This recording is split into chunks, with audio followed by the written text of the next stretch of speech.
sector where there are some signs of a pickup that we're seeing. The commercial vehicle space is what we're talking about. It saw intense pain through last year, but now rating agency CRISIL has released a report where they say a modest economic recovery led by improvement in mining activity may lead to a bottoming out of the commercial vehicle sector. Is the tide really turning? Rupali Shankar, director of CRISIL Ratings, joins in, and in a bit we'll get some industry perspective as well. Rupali, hi, good morning and thanks for being with us on the show. First, if you could just give us the key highlights of your report, what makes you believe that perhaps the worst is over for the commercial vehicle sector? Hi Sonia, good morning. We have released a report which covers the entire transport operators value chain. So we looked at about 100 odd transport operators that we rate today, about all the non-banking financial companies that finance against commercial vehicle loans. And also we looked at about 90 securitization transactions covering about 21,000 crores of CV loans. What we have really seen is the past 18 months have been a period of stress for transport operators. If you look at vehicle utilization and freight availability, it has been at a decadal low.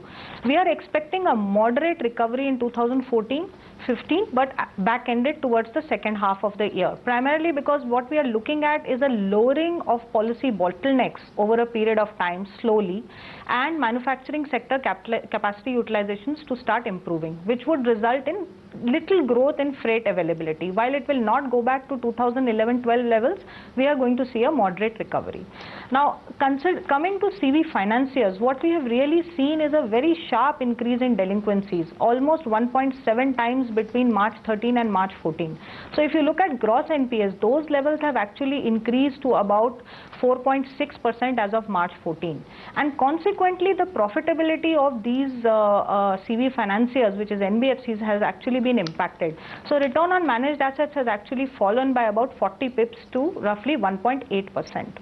Now, looking at 2014-15, what we are really saying is, as the manufacturing sector capacity utilization comes back and you see a moderate increase in IIP, or also a lowering of policy bottlenecks in many key sectors, what you will really see is a slow stabilization in both the transport operator sector as well as in the CV financiers. Okay. So really it's going to be a year of slow recovery. Yep, Rupali, we will come back to you once again for more numbers. Vellayan Subbiah, the Managing Director of Cholamandalam Investment and Finance, has also joined into this conversation.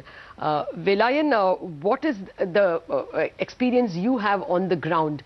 Are you seeing any bottoming out of the stress that your borrowers have been facing? Do you see it in the securitization deals? Any evidence that the NPL stress is lower?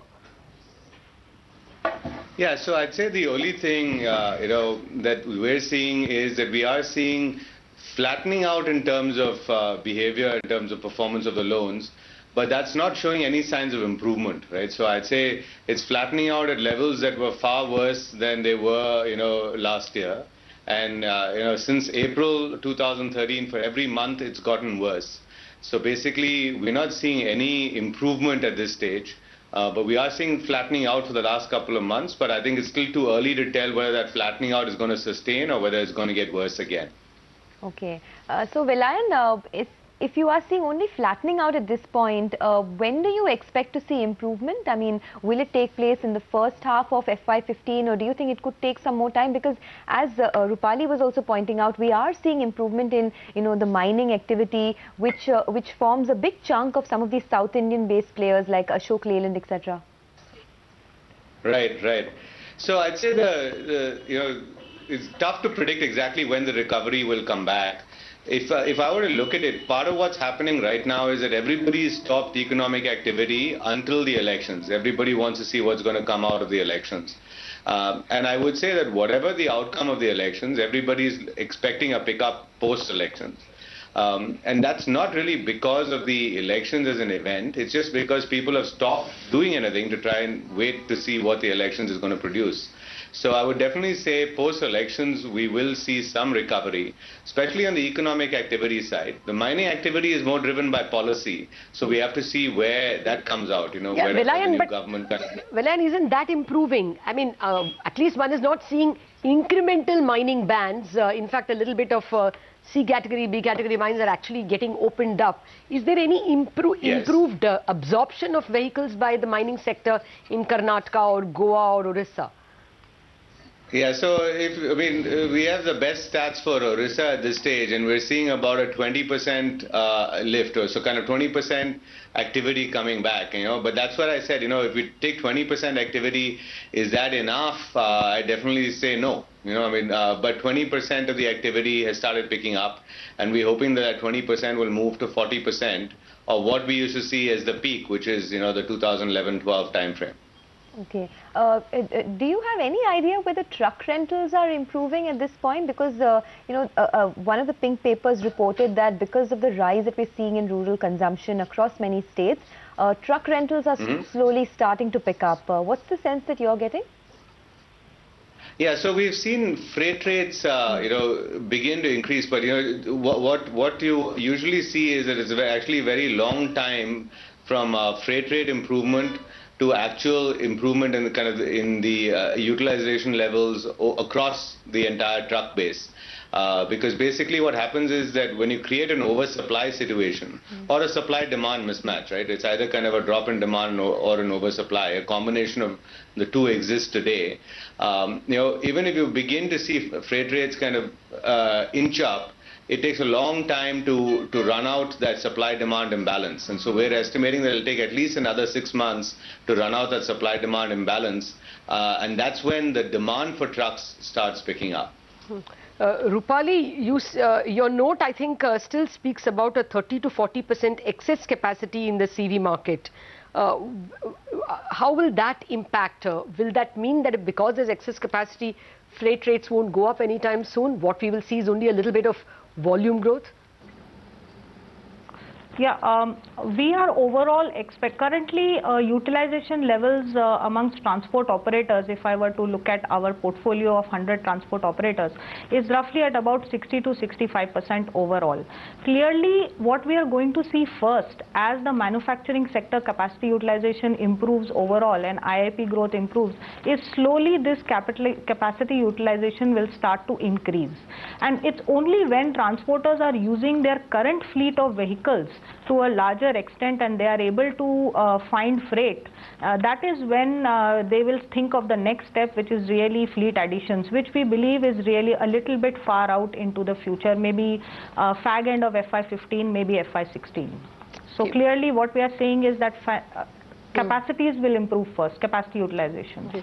Vellayan, if I got your reply right, you are still talking about whether there will be a rise, not so much as when there will be an improvement. No, I always think we have to be optimistic about this, right? Because there will be a rise. All right. There is. So you do see a bottoming out in the second half of 2014 calendar? Well, see, that's why I'm saying it's tougher to predict when the bottoming out will happen. I definitely say we're closer to bottom right now, right? And usually April, May, June is traditionally a weak market for trucks, right? So we definitely see that April, May, June is going to be, I think, continue to be weak. So if there's going to be a pickup, it's likely going to start in the July-August time frame. It's going to start in the July-August time frame. That's our best estimate as to when the pickup will start. But whether there are any indicators that are pointing to that pickup starting, I'd say the biggest driver is the fact that people are just waiting right now. What we're seeing is large manufacturers are delaying their payment to truckers, right? And what's unfortunate is, large manufacturers are doing it so that they manage their working capital cycle more effectively. But what is actually happening as a macro effect of that is that the truckers who can least take that economic hit, right, of delayed payments, are basically getting the economic hit. As a result, you're seeing more defaults, and that's creating a huge whiplash in terms of the effect on the economy itself. Okay, Vellayan and Rupali, we'll have to leave it at that, but thank you so much for sharing all these details with us. It gave us more clarity that we can expect a modest recovery perhaps towards July, August, but unlikely to see any major improvement in economic activity, at least until the elections are out of the way. So it's just a hope rally perhaps that many of these stocks are seeing. They're still seeing close to bottoming. They've not yet not a bottom yet. out. Yeah. Well, we'll take a break on that note, but you can watch this conversation on moneycontrol.com in case you missed any of it. When we come back, markets are in a great place this morning. So Andrew Holland of Ambit Investments will be our market master for the day, and he'll join us to solve all our queries.